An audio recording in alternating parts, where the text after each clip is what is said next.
Namaskar, Vanakkam, Namaskaram, Sanbanani, Adab. Welcome into a very, very special webinar titled Social Challenges Faced by Women of South Africa. This webinar is a collaboration between the South African Hindu Mahasabha and, of course, the Sri Sanatan Dharma Sabha. Scripture dating back to thousands of years decree that women are sacred.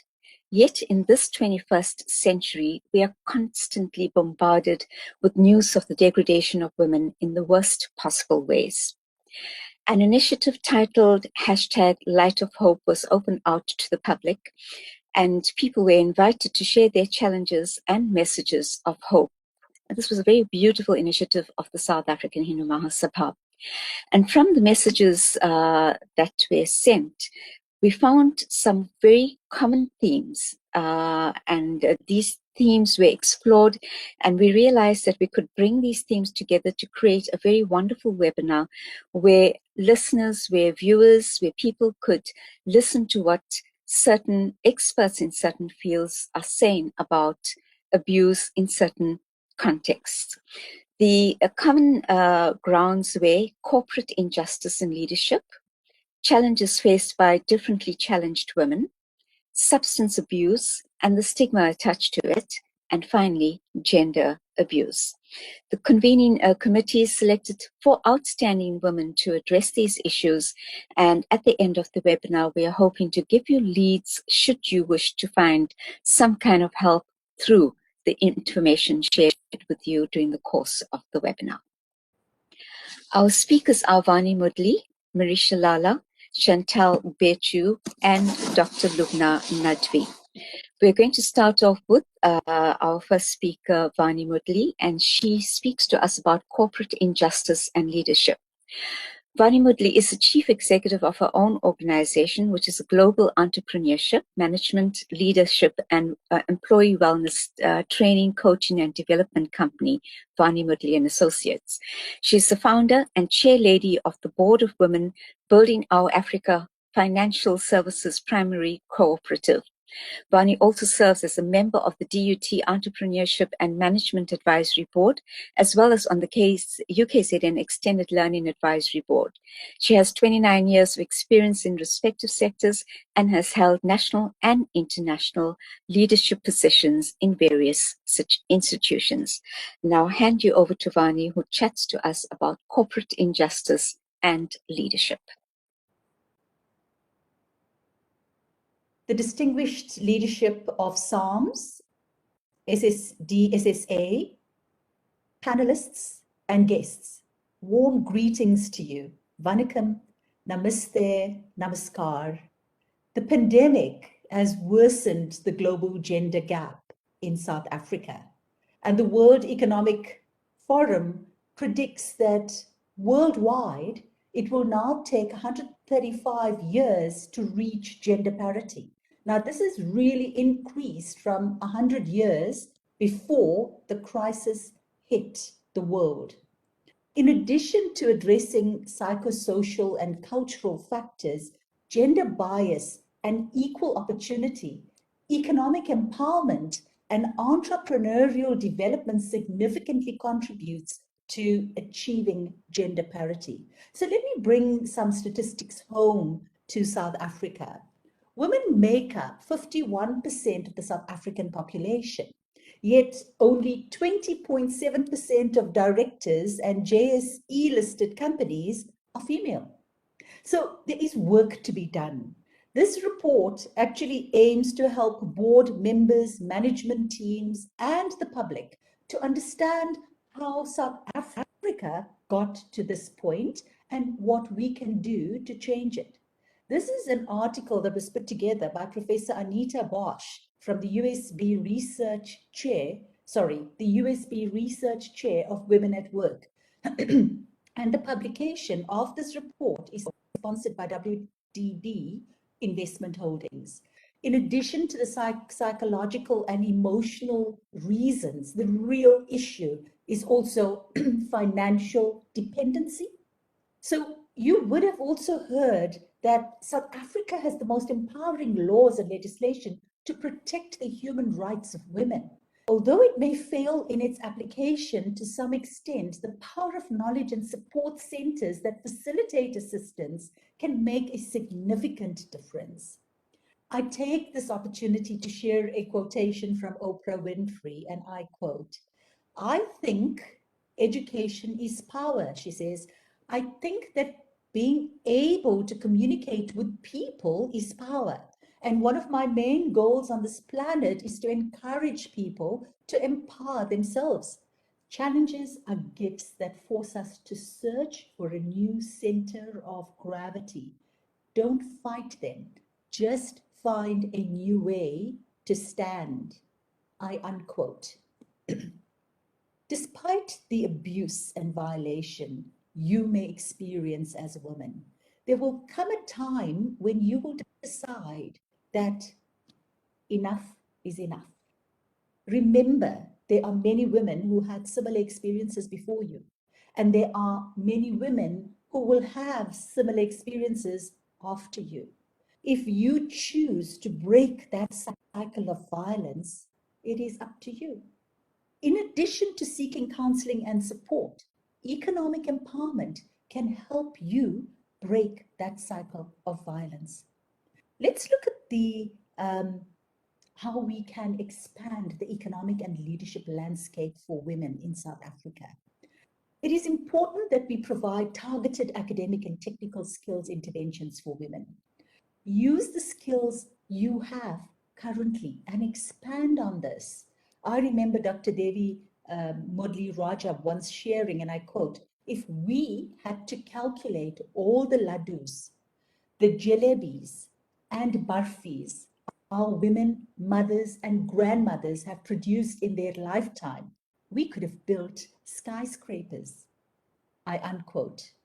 Encourage more women to become specialists in what they do. Let's move beyond the statistics.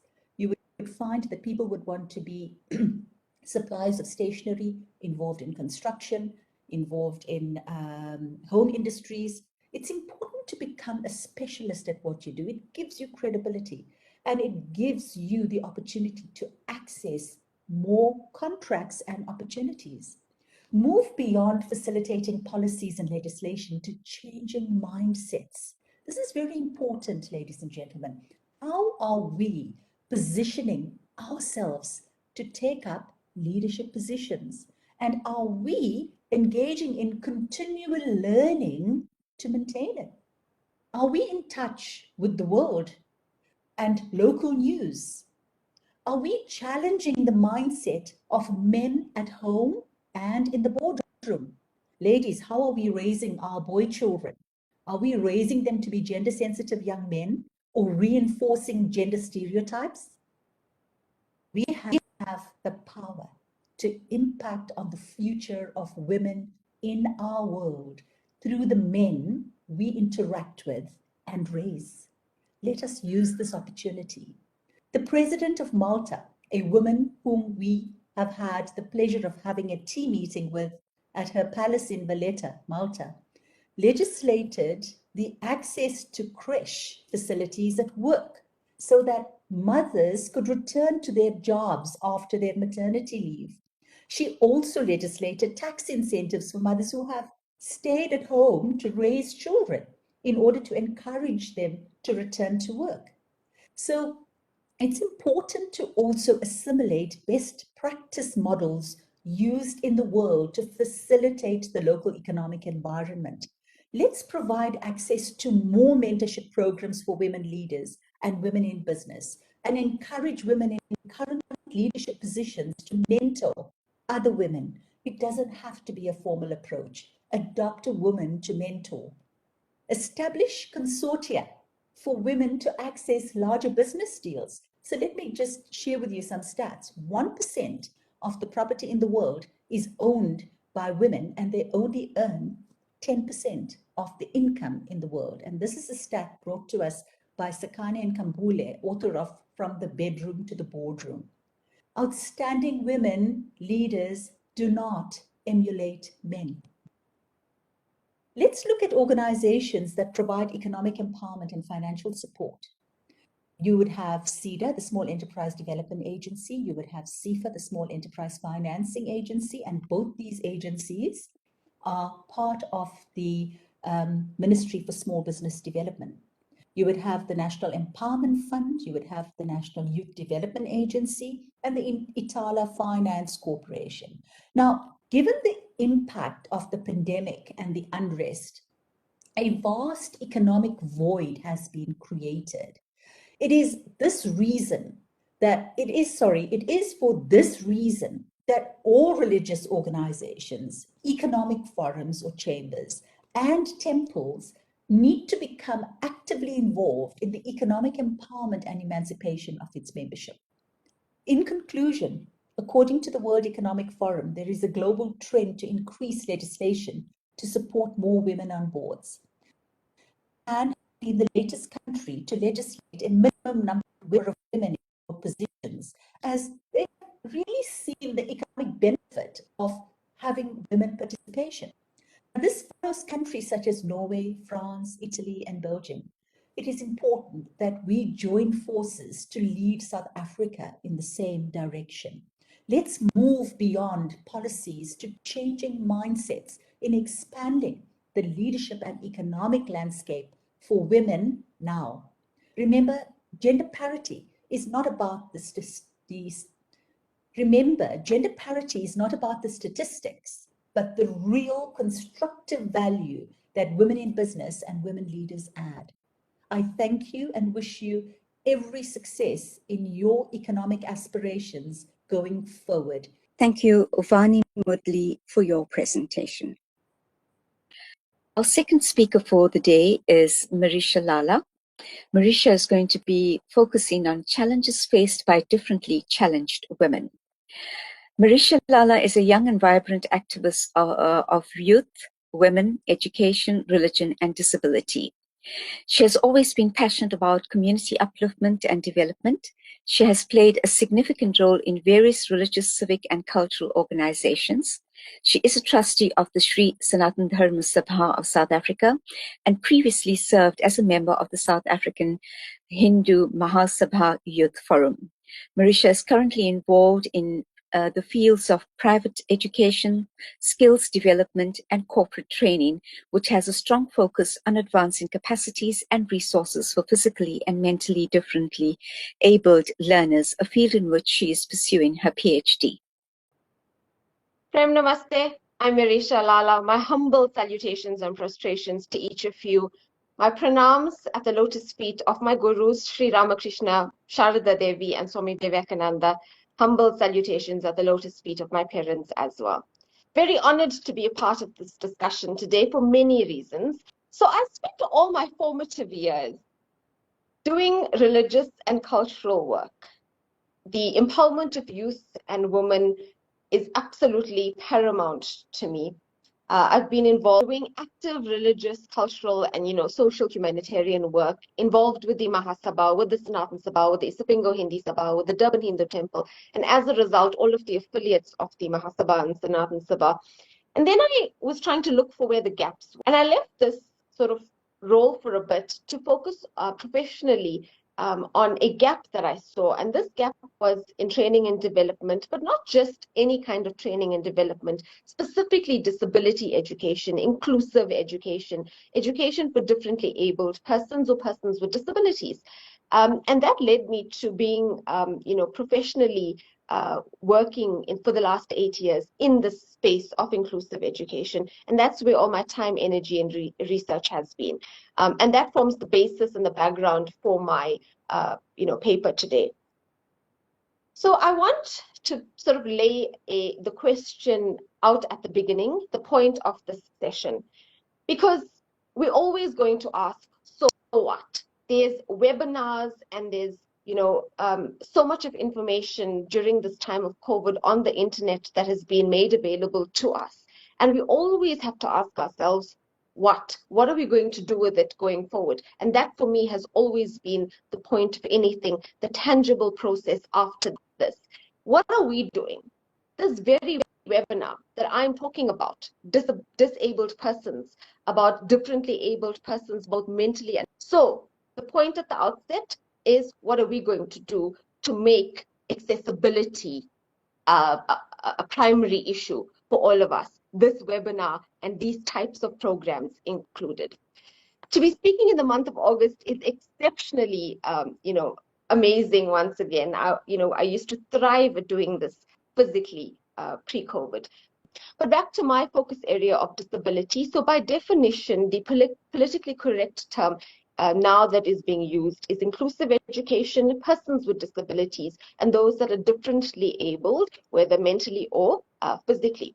My dissertation looked at particularly the lack of resources and opportunities given to persons with disabilities. And I looked at the issues of the classroom. So think of schools, think of colleges, think of tertiary institutions, and the lack of available resources to persons that are both physically and mentally challenged, how difficult it is.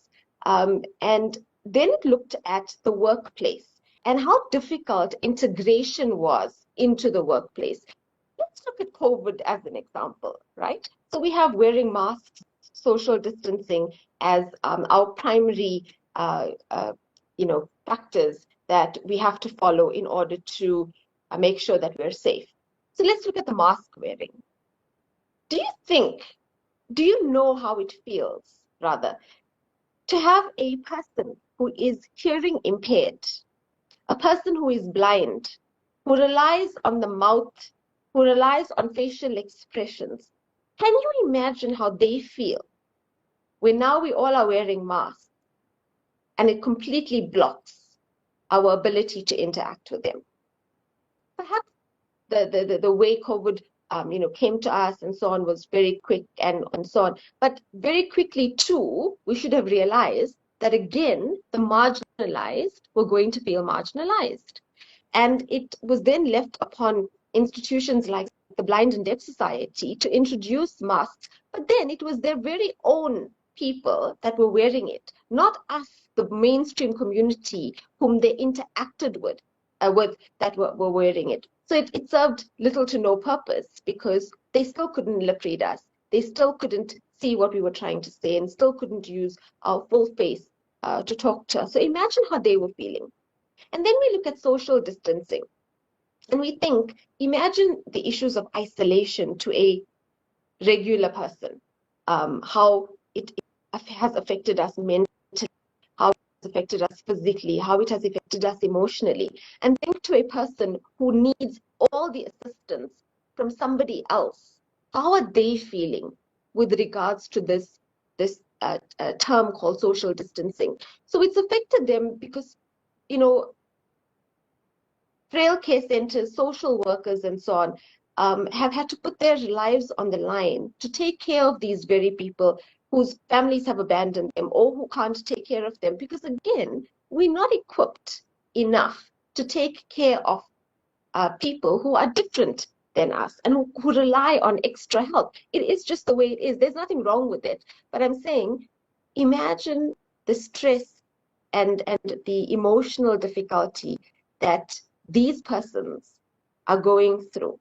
And my question is, what have we done? Have we pushed enough funding and resources and awareness to this sector? I don't think so. Not in the time that I've been here, because even if we look at things like online learning, we were very quick to jump to online learning. But did we realize that a learner that already has learning impairments is not going to be able to adjust and manage on their own through online learning? What did we do to help them? And that is the question we have to ask ourselves. What did we do enough? Did we do enough, to help persons who are already marginalized? We brand about words like employment, equity, transformation, and it really comes to nothing if no tangible efforts are being made and no tangible solutions come from the very top. And that is why when I say, are we going to leave the solution of my question to another person to make the change, or are we going to make it ourselves? Are we going to have to make it ourselves? Religious organizations are the best places to effect change. It is a beautiful breeding ground for discourse and awareness and all of those nice things. And we have to use our power as religious organizations to disseminate the best information and best practices. But we also have to be the ones that start effecting change and start effecting tangible solutions for all sectors in our community. I go back to things like teacher training. There's not enough teacher training happening for those that need inclusive education. There's a few select special schools. They're in the special schools themselves, rely on subsidies, and they're not getting enough support from government. They only can manage 1 or 2 or 3 types of conditions. And that, there's so many different conditions that are being presented by the health system. Occupational therapy and occupational training, needs a boost. It needs refresher courses. It needs renewed interest, because a lot of people are not getting into it because they don't know enough, and they are scared of what may exist, and they're scared of the risks or the challenges that this particular space presents. Legal help. Discrimination is huge in the space of differently abled people. Is there enough affordable legal help being offered to persons with disabilities?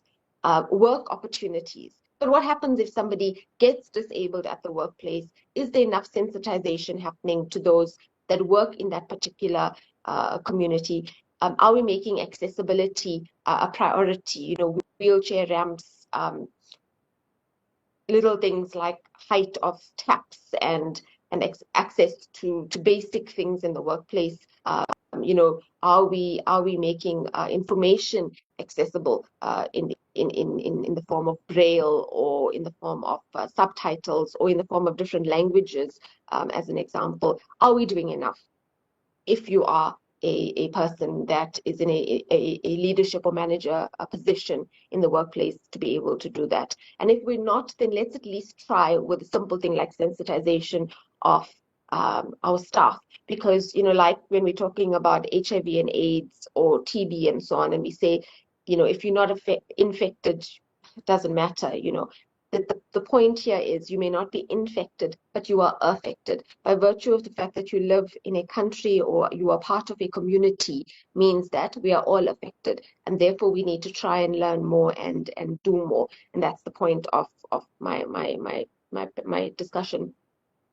I can go into detail. I work with, lots of different cases every single day, but I want to sort of end with a call to action starting with us personally, to make a better concerted effort for persons that are differently abled than ourselves, in the forms of how they learn, how they work, fundraising initiatives, awareness initiatives, and drives dedicated specifically at improving the opportunities and the lives that they lead on a daily basis. Because if we take a simple thing like COVID-19 and how it has affected us, think of that effect multiplied by the millions to a person that is already at a disadvantage because they do not have the use of one or the other, ability in them. So think of how much of distress, emotionally, physically, spiritually, mentally, this is causing them,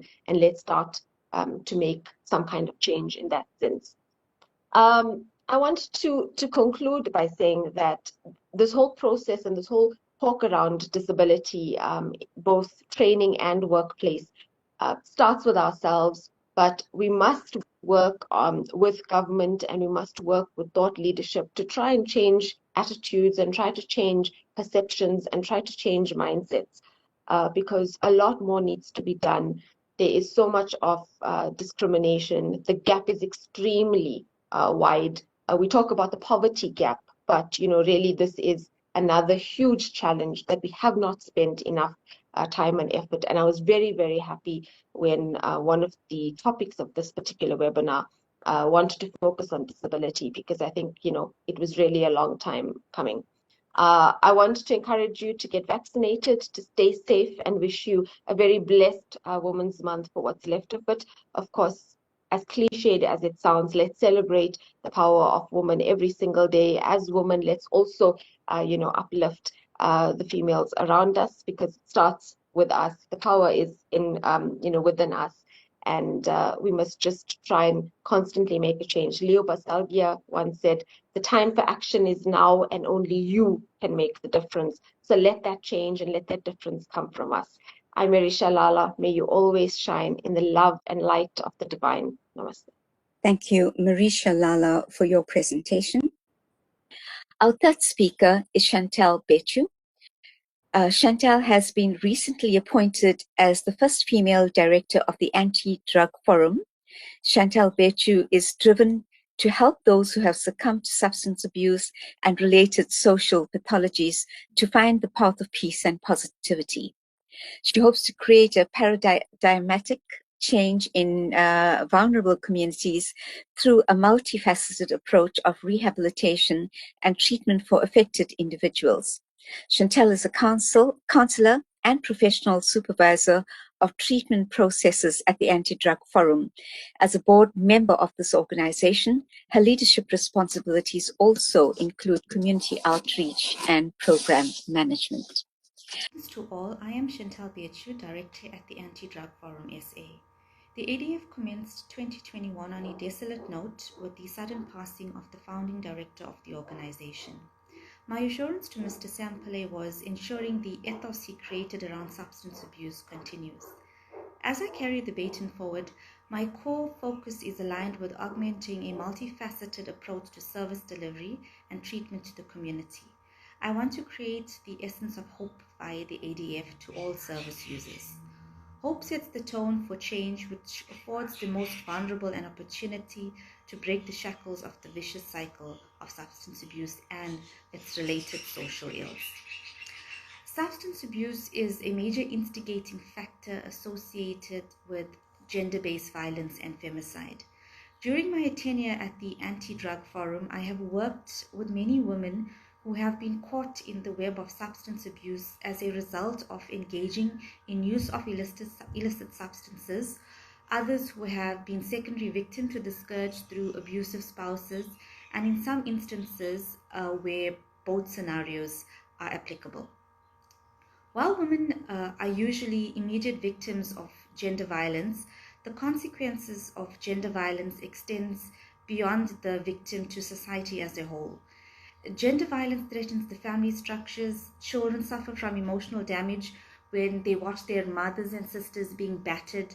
Two-parent homes may break up, leaving new female-headed households to struggle with increased poverty and negative social repercussions. Furthermore, psychological scars often impede the establishment of healthy and rewarding relationships in the future. Victims of gender violence may vent their frustrations on their children and others, thereby transmitting and intensifying the negative experiences of those around them. Children, on the other hand, may come to accept violence as an alternate means of communication. It is in these ways that violence is reproduced and perpetuated. The approach to my discussion will be centered on these key elements and thereafter exploring practical measures to guide persons who require assistance. At the onset, I have to highlight the matter of stigma associated with substance abuse. The psychosocial well-being of the community is a collective responsibility. However, the sector of substance abuse is highly stigmatized and commonly denounced as self-inflicted. Hence, there is much need for urgency to implement a rapid stance towards sensitizing the community, business houses, and networking partners on this misconstrued matter. Through collective accountability, we can eradicate many social ills underpinned by substance abuse which is plaguing our community. The other facet of stigma intertwined with this subject matter involves the orthodox presumptions entrenched around the perception of women. It has been noted that women caught in the web of substance abuse shy away from seeking assistance due to the fear of being shunned or judged. This is due to old school feminist values which are still deeply entrenched in our communities. These values are important to preserve our ancestries, but are at the same time counterproductive in the liberation towards the equality of women. As women, we are our own source of strength to each other and also our own worst adversaries. Lest we forget that behind every individual rests an untold story of life and its challenges. The decision to revert to substance use should not be used as a weapon of humiliation against another woman or any other individual. At the ADF, we have people reaching out for assistance on a daily basis, each bringing their own tale of tragedy, social injustice, or misfortune that led to the path of substance abuse. I want to move on to the aspect of substance abuse as the main propagating factor in gender-based violence and femicide. If you feel you or someone you know might be in a situation that threatens your well-being, do not hesitate to reach out. Breaking the silence is the first step and often the toughest. If you are serious about turning your challenges around, you will often have to collide with the toxifying elements that bound you. Striking the reset button is not a sign of weakness. Do not let circumstances define you. Regardless of your situation, get up, dress up, show up. Social norms should not be reserved as the only path that defines your status as a woman. Common motivations from women that arise in our day-to-day casework reveal that the following factors as reasons for opting to remain in an abusive relationship marred by substance abuse. The dominating factor is financial support from their partner. Most women have stated that due to their husband or intimate partner being the sole breadwinner, leaving the confines of the financial security of their relationship weighs far too detrimental opposed to staying and enduring the abuse. Most women are not aware of an integral standpoint related to financial support. When reporting a matter of abuse, you can also obtain a protection order. You are then entitled to claim financial support from your spouse while the protection order is instated. Hence, you will not be left stranded to fend for yourself and your children. Moreover, your protection order safeguards against further abuse. The other disconcerting factor that many women have shared is the fear of breaking the bounds of marriage due to cultural and community norms. Service users have mentioned that their spouse provides adequately for their family and often holds high esteem in the community. However, things quickly turn south with the commencement of alcohol or drug use which unleashes the monster. Bear in mind that when an individual consumes these mind-altering substances, their cognitive ability becomes extremely warped and places the whole family at risk. It's not fair to expose yourself or your family to this kind of cyclical Russian roulette. This is a factor that we all can play a role in reducing. There should be no excuse that takes precedence over gender-based violence. We need to call it as it is. We also encounter many women who have reverted to substance use as means to escape the restraints of abuse. Poverty, social injustice, onset of sudden trauma, and an array of other psychosocial mechanisms play a role in this trend. My appeal to women who are trapped in this cycle of substance abuse is to reach out. Contact the Anti-Drug Forum for an individual assessment. Our assessments are holistic. Treatment and other related services are designed around your specific needs. Some of the options for treatment incorporate inpatient and outpatient options depending on your substance of choice. All treatment commences with a multi-panel drug test. This affords the practitioner a starting point to ground your treatment plan. Thereafter, options for inpatient and outpatient treatment are explored. Chatsworth has become the epicenter of substance abuse and is dubbed Sugar City, with the infiltration and swift increase in the supply of sugars. The street name that's used for a heroin derivative drug. It's used with other drugs like cannabis or inhaled on its own. I will use this as an example to guide through the outpatient treatment model. Our outpatient program entails a biopsychosocial assessment by a social worker. Thereafter, a medical practitioner assists with a physical examination, the administration of a detox injection, followed by a script for medication to assist with the withdrawals. Intensive counseling sessions are scheduled thereafter to render ongoing support through the critical 10-day period of detox. We also engage family and significant others to help promote reintegration. Inpatient treatment is either at a registered state or private institution. Our social workers work closely with the institution of choice and the service user for admission. Post-ongoing counseling and supportive services are then picked up by the anti-drug forum once the user concludes inpatient treatment. Support groups are held at the anti-drug forum every Saturday morning from 9 a.m. to 10 a.m. Our offices are operational Monday to Friday from 9 a.m. to 3 p.m. We will assist with all related social ills and aid in referral of matters to our networking partners that may lie outside our scope. We are also available for awareness talks to help sensitize and share information on substance abuse. Please feel free to invite us to your programs or community events. The sector is in extreme need of support. Bring your skill set along and join the combat in saving lives. We all know someone that has been affected or affected by the scourge of substance abuse. Call us on 031 404 6993 for more info on our various other programs. Or you could visit us at our offices at 17 Trisula Avenue, Arena Park, Chatsworth. Thank you for this opportunity in helping the ADF strive for a drug-free society. Thank you, Shantal Bechoo, for your presentation.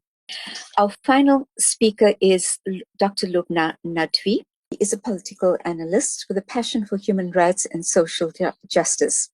She's also a lecturer in the discipline of political science at the School of Social Sciences at the University of KwaZulu-Natal. Her research interests include South African politics, gender and feminism, HIV, AIDS, and international relations. Dr. Nadwi has assisted many NGOs in the country, including the Advice Desk for Abused Women, where she serves as a board member and gender rights activist. A very good day to all of the listeners and viewers out there. Thank you very much for the invitation to speak to you today and address you on the issue of the challenges that are being faced by the women of South Africa. And I'm going to focus on the issue of gender-based violence in particular. I'm a member of the board of the Advice Desk for the Abused, a human rights organization which has been doing social justice and human rights work for over 30 years in South Africa. And it has focused primarily on assisting women and girls who have been going through gender-based violence, domestic violence, and all forms of gender-based violence. And so in sort of focusing on the topic of gender-based violence, I will also be reflecting on some of these issues and experiences that we have been through as an organization. Now, let us come back to the issue of looking at gender-based violence as a phenomenon, as a pandemic almost, if one can call it that, which it actually is. It is very unfortunate that in South Africa, more than 25 years after the onset of democracy and being a constitutional democracy, that we still live in a society where there is so much of violence and discrimination that is perpetrated against our women and girls.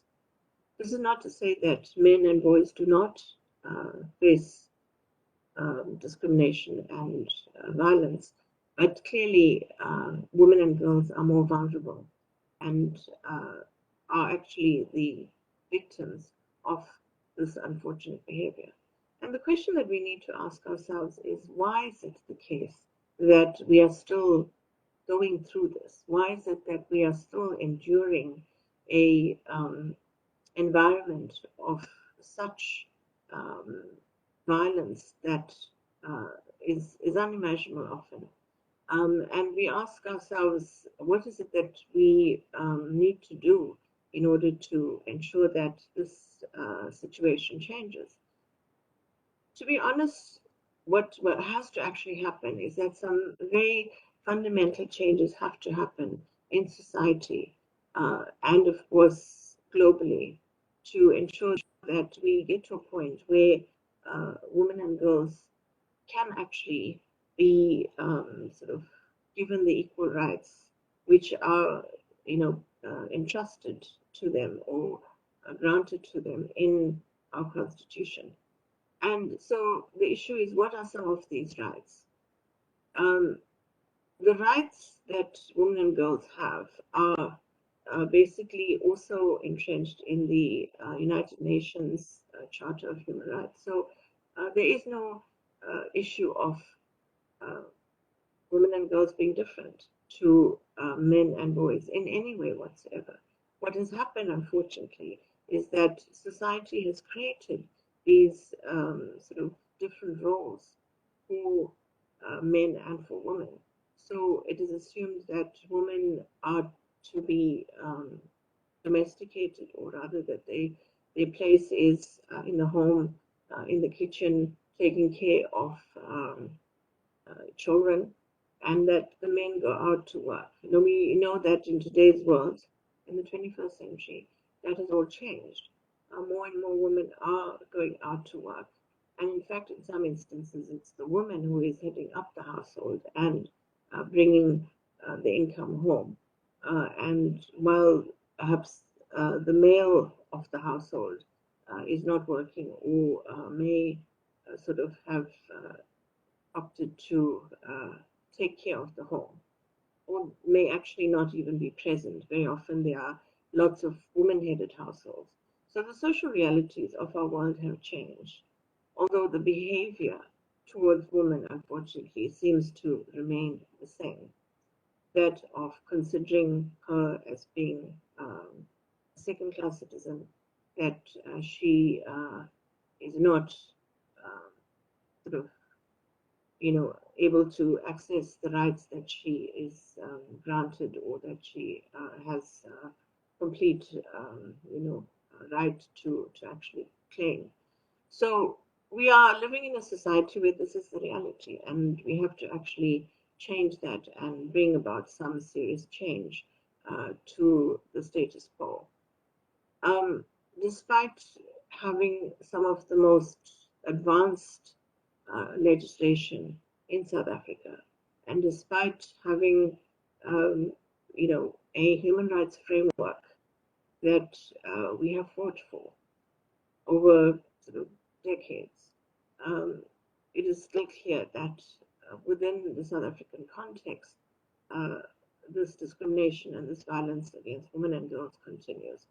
And that actually has to change. That has to sort of be tackled in such a way that it is a sustainable change, and not simply just a temporary or a cosmetic or interim change. So what does this require from us? It's important that we actually have a holistic approach to the issue of the change that we see. And effectively, that must include both a preventative approach to the issue of gender-based violence as well as a post-incidence approach. But before I proceed to talking about that, I want to expand a bit on some of the actual challenges that are the case, or that women are actually experiencing. We have seen an increase in femicide in this country. And what is femicide? Femicide is the killing, the murder of girls. It is interesting that we have a term to describe femicide in particular, and not so much a term to describe the killing of men and boys. And it has come about because it is a very violent sort of phenomenon that we end up killing our women and girls. You would not think that that is something that a civilized society does, but unfortunately it is a reality. There's also been an increase in sexual assault of women and girls. Sexual assault, can mean various things where a woman is targeted sexually, she is sort of groped, or some sort of sexual violence is directed at her. There's an increase in rapes. Now, rape is a very specific act. It is, of course, now being criminalized within the South African legal system. And so, of course, there is a very specific sort of set of punishments that are in place. There's an increase in harassment of women. And hence, of course, you've had specific legislation that has been put out where anti-harassment laws are in place. So while perhaps a woman may not be, attacked sexually, she is, harassed in various other ways, where perhaps she's being followed, she's being stalked, she's being sort of, called names, etc. So these are some of the many ways in which our women and girls are attacked and sort of subjected to violence and discrimination in this country.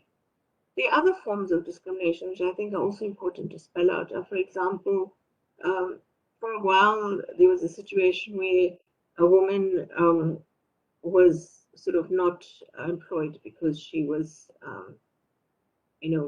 pregnant, or that she had sort of family commitments, and so perhaps could not focus on a job or employment as much as a male could.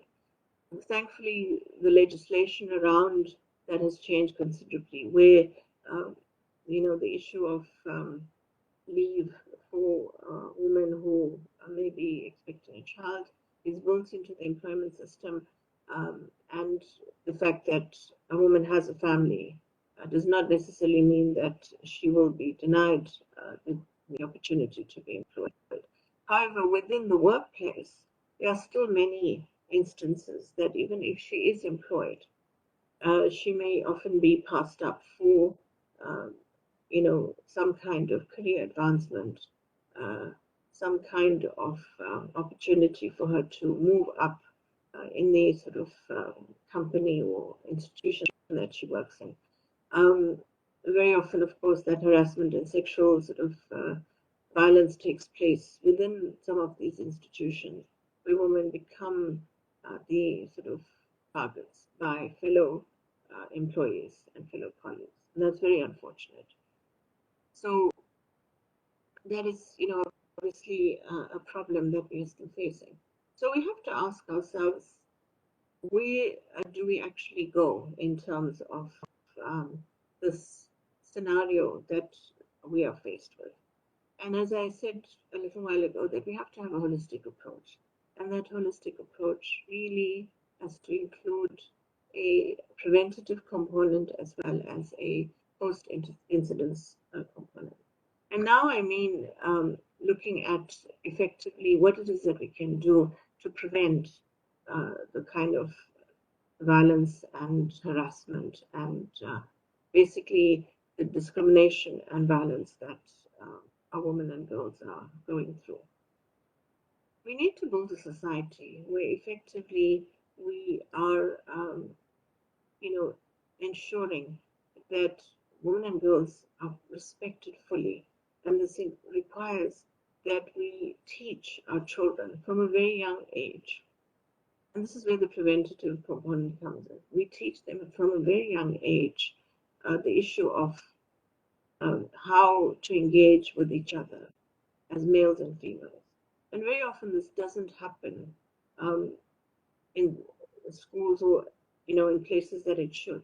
And so it's important for us to looking at or focusing at this happening at early childhood development level, or at a point where schools can build this into the curriculum, where women understand that they are not subservient or less than their male counterparts, or rather girls at that point understand that they have equal rights, and that they should not be in any way intimidated, that they can actually claim their rightful place in that society, and to tell the boys that women are to be respected. They are not objects to be objectified, or sort of items to be sort of played with, or to be considered as something that you can just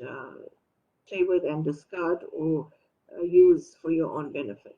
So these are important messages that we have to actually instill in our children and our young boys and girls at a very early age. Further on, we need to ensure that we have other forms of training and education in place that will basically take that message that we are, instilling at a very early age into sort of broader society. We also need to ensure that we reform our social and cultural institutions, that our places of worship, that our other cultural spaces where we gather as communities are also reformed, so that it is not assumed that, for example, at a function, a religious or cultural function, that only the woman will be sort of preparing the food and taking care of, those kinds of things. I mean, if they want to, that's fine. They should have a choice. But that there should be equal participation by men and women in those kinds of roles and tasks. That also the giving of sort of, religious messages very often is left up to the men in trying to, give leadership in a religious capacity. A woman should also be enabled to be able to give messages of hope and reconciliation. We do see quite a bit of change, but we need to have more of that.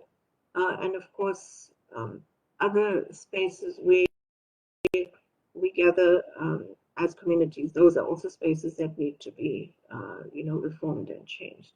And of course, we need to ensure that we provide the resources that are required for all of these things to happen.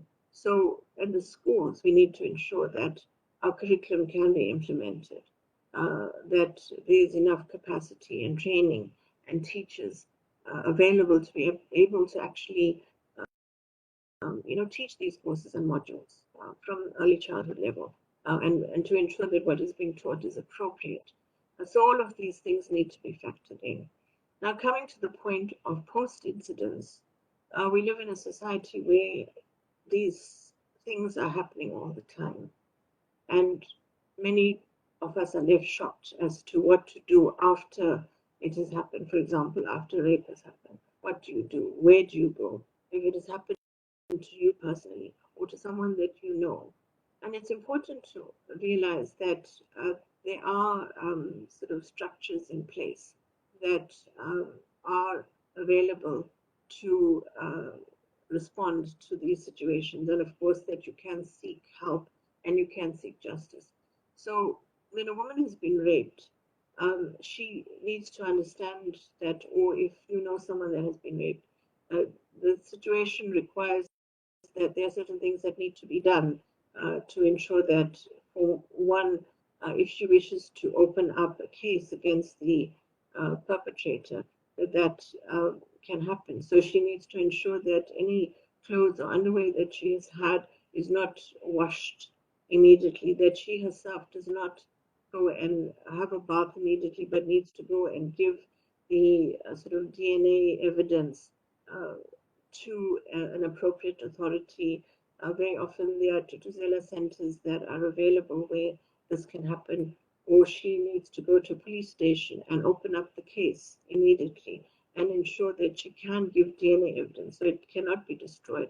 Her clothes and her underwear should actually be appropriately wrapped up in, some sort of plastic, and then given to the appropriate authorities.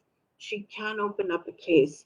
There's no such thing that if she goes to a police station and the police officer refuses to open up the case of rape. In fact, that police officer should then be held accountable for refusing to do so. It is within the constitution and the law of this country that a woman who has been sexually assaulted or raped can actually open up a case immediately against her perpetrator. But it's also important to know that it doesn't matter how long ago a incident or situation happened.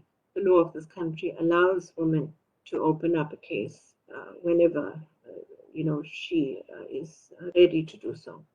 It is important to know that a woman can go to a court to get a protection order against a perpetrator. Of course, this applies equally to men and women, that anyone who feels that they have been violated in any way and require protection from the law can get a protection order.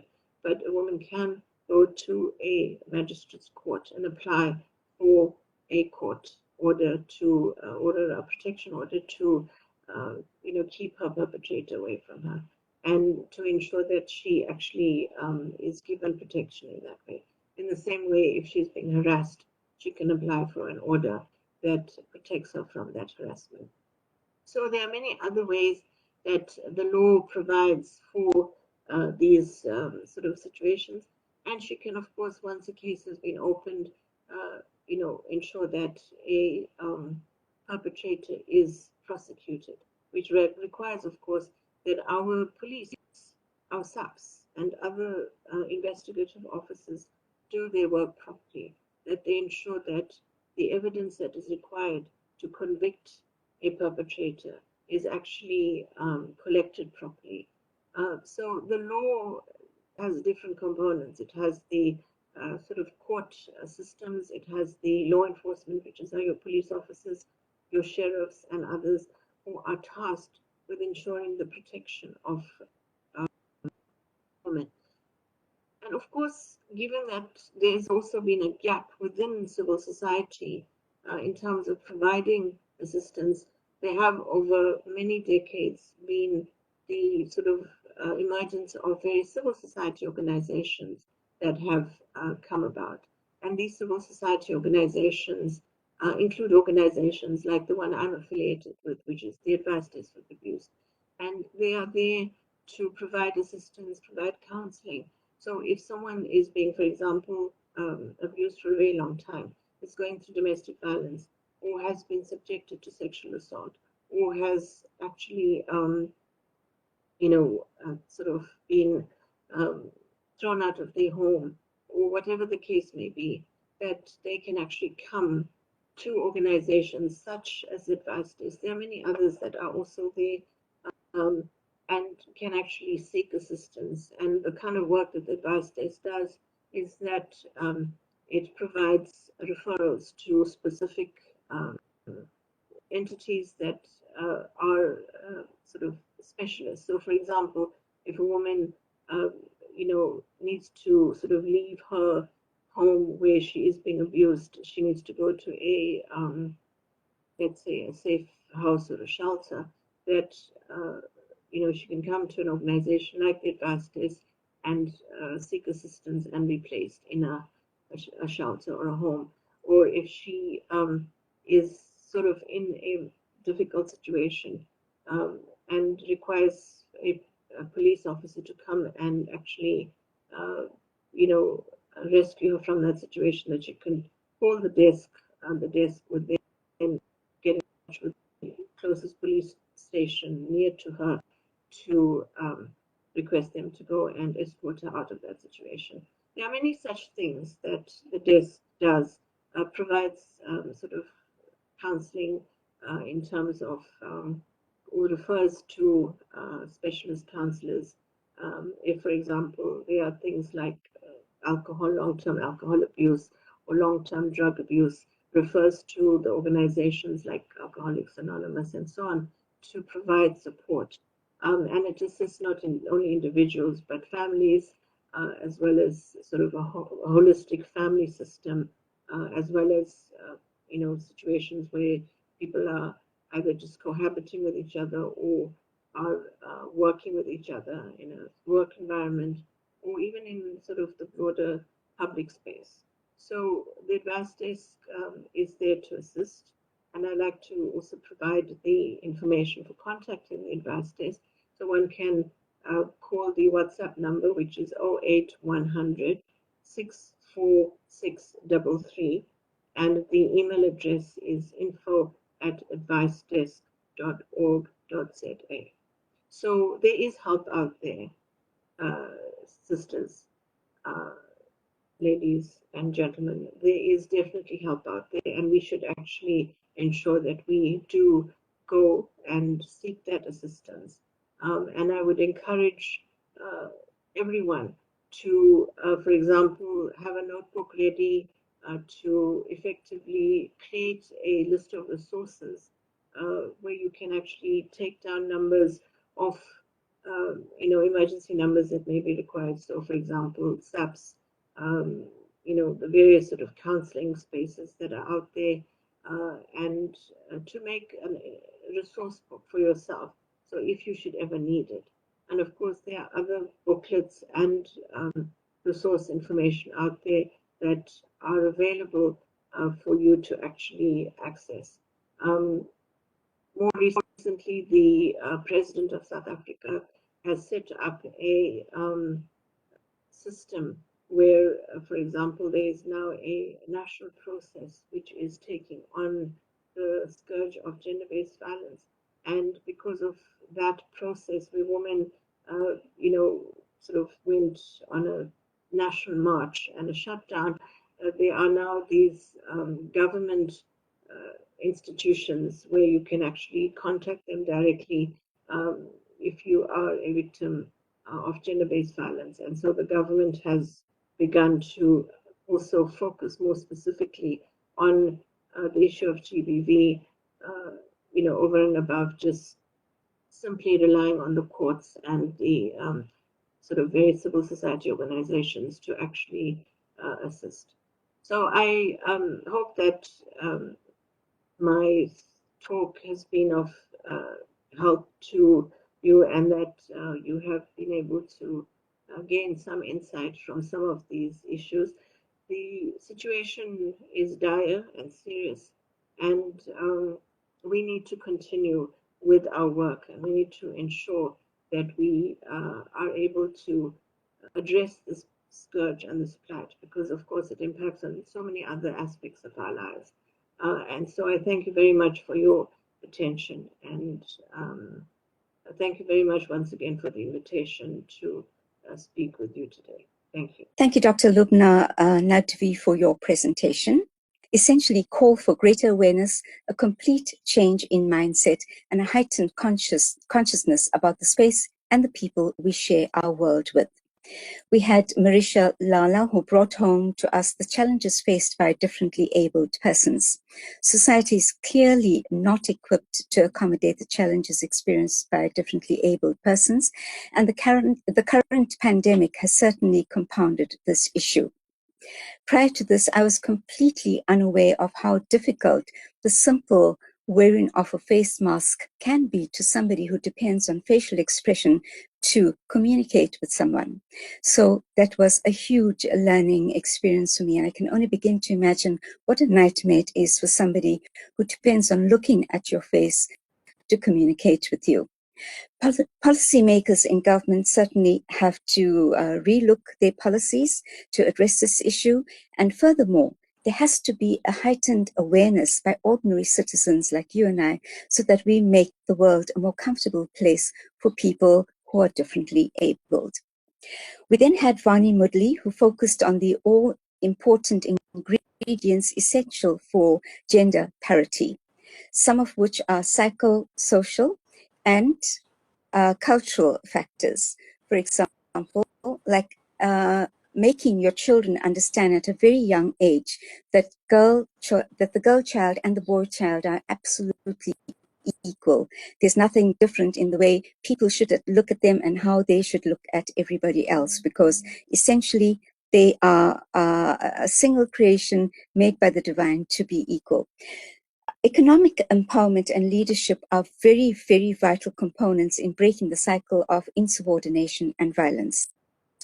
A heightened awareness of this issue will certainly make a difference. And then we had Shantal Bechoo from the Anti-Drug Forum, and she focused on substance abuse being a major factor associated with gender-based violence.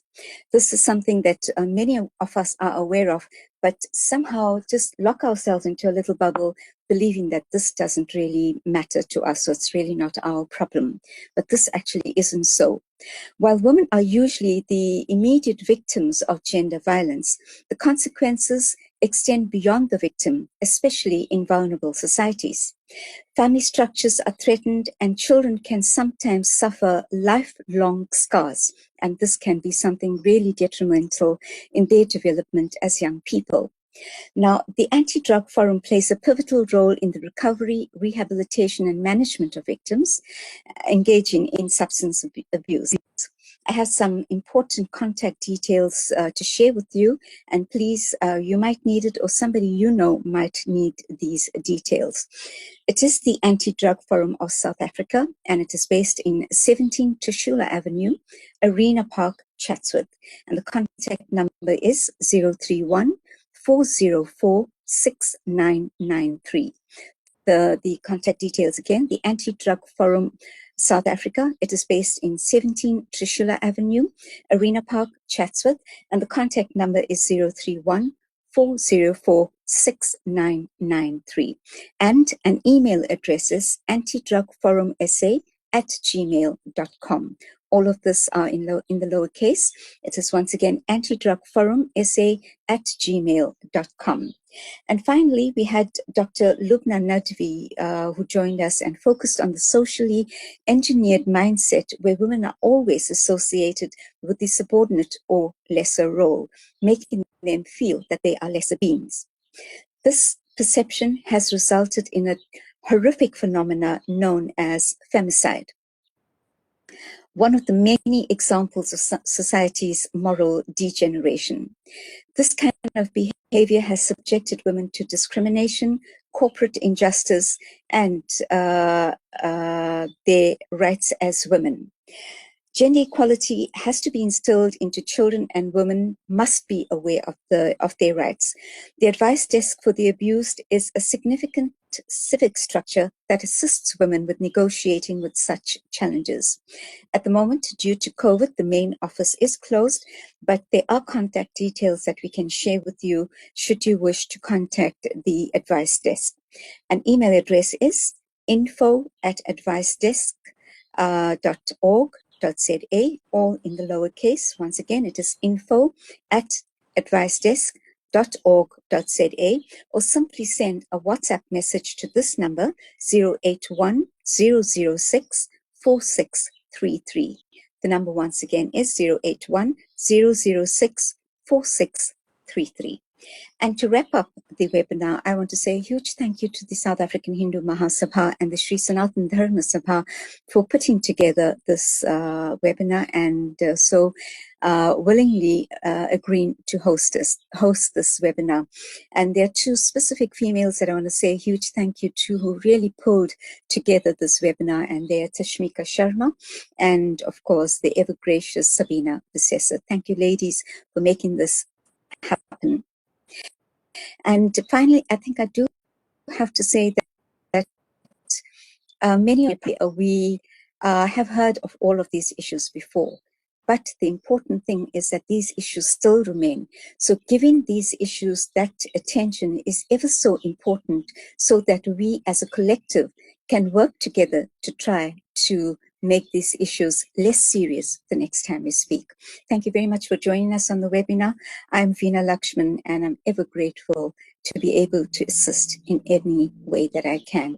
May God bless all of us.